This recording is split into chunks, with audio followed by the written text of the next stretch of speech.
میں تو اپنے دوستوں کو کہا کرتا ہوں کہ جب بچوں کو خرچی کے پیسے دیں تو اس وقت ہی ان کو تھوڑے سے زیادہ دیں اور ان کو کہیں کہ یہ کسی اپنے کمزور دوست کو دینا، راستے کے اندر کوئی سائل ہوا تو اس کو دینا، اور وہ بھی ان کی عزت نفس کا خیال رکھتے ہوئے۔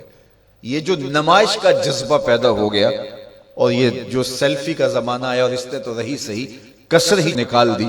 وہ کسی زمانے میں کہتے تھے نیکی کر دریا میں ڈال، اور پھر وہ زمانہ آیا کہ نیکی کر اخبار میں ڈال، اور اب نیکی کر فیس بک پہ ڈال۔ اب تو وہ تقوی، وہ جو للہیت، وہ تو ختم ہوتی چلی جا رہی ہے۔ آج کل وہ اجتماعی شادیوں کا ایک رواج پیدا ہوا۔ ایک دفعہ مجبور ہو کے مجھے کہیں جانا بھی پڑا، تو وہ میرا پہلا اور آخری موقع تھا۔ تو میں نے وہاں کہا کہ آپ نے مجھے جس مقصد کے لیے بلایا ہے، میں اچھائی کے کاموں کی تحسین کرتا ہوں، لیکن یہ منظر آپ کا مجھے اچھا اس لیے نہیں لگا کہ زندگی میں 3 مرحلے ہر شخص پہ آتے ہیں جب وہ مہمان خصوصی ہوتا ہے۔ جب وہ پیدا ہوتا ہے، کالا کلوٹا بھی کیوں نہ ہو، سارے اسے دیکھنے آتے ہیں۔ جب وہ عروسی کا جوڑا پہنتا ہے، چاہے مرد ہے چاہے عورت، تو اس وقت بھی سارے لوگوں کی نگاہ کا مرکز ہوتا ہے۔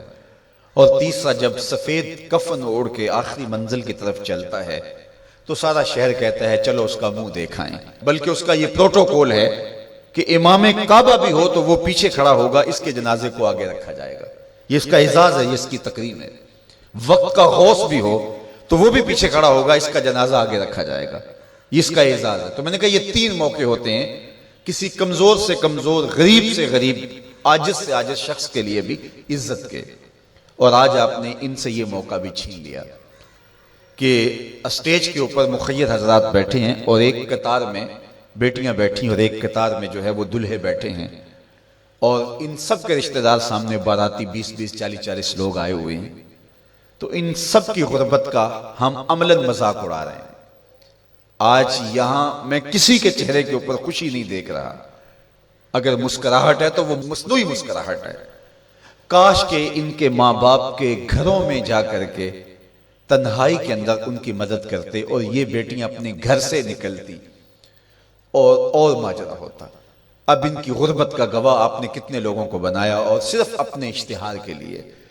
تو یہ مزاج پیدا کریں، عزت نفس نہ کسی کی مجروح ہونے دے۔ سب سے قیمتی شے انسان کی عزت ہوتی ہے۔ کبھی آپ نے دیکھا ہو بارش پڑی ہو اور کیچڑ ہو اور کوئی بندہ پھسل کے گر جائے تو وہ بعد میں دیکھتا ہے کہ مجھے چوٹ آئی ہے کہ نہیں، پہلے یہ دیکھتا مجھے کسی نے دیکھا تو نہیں۔ اس کا مطلب یہ ہے اس کو اپنی جان سے عزیز اپنی عزت ہے۔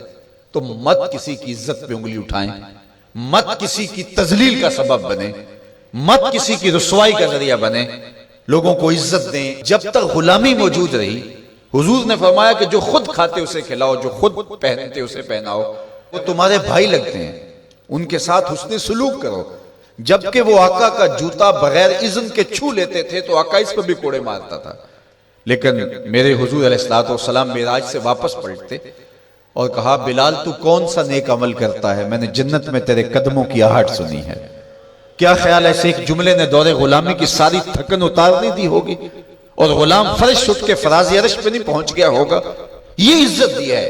علامہ اقبال علیہ رحمہ نے وہ جو ابو جہل کا کعبے کے پردے کو پکڑ کے زاروں کے تار رونا ہے اور حضور کے خلاف رب سے شکایت کرنا ہے، وہ لکھا ہے۔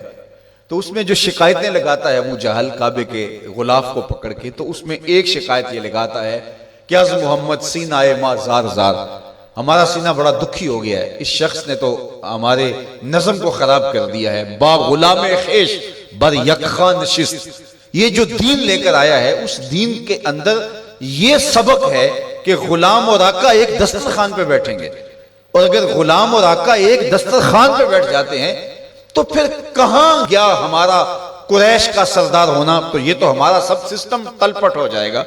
لیکن میرے حضور یہ دین لے کر آئے تھے، انسان کی بنیادی عزت کو بحال کرنا تھا، اور حجۃ الوداع کے موقع پر حضور نے پاؤں تلے جس طرح کسی چیز کو روندا جاتا ہے اس طرح کچلتے ہوئے فرمایا آج کے بعد میں تفاخر ختم کرتا ہوں، کسی عربی کو اجمی پر، کسی اجمی کو عربی پر کوئی فخر نہیں ہوگا، کوئی فضیلت نہیں ہوگی، نہ کالے کو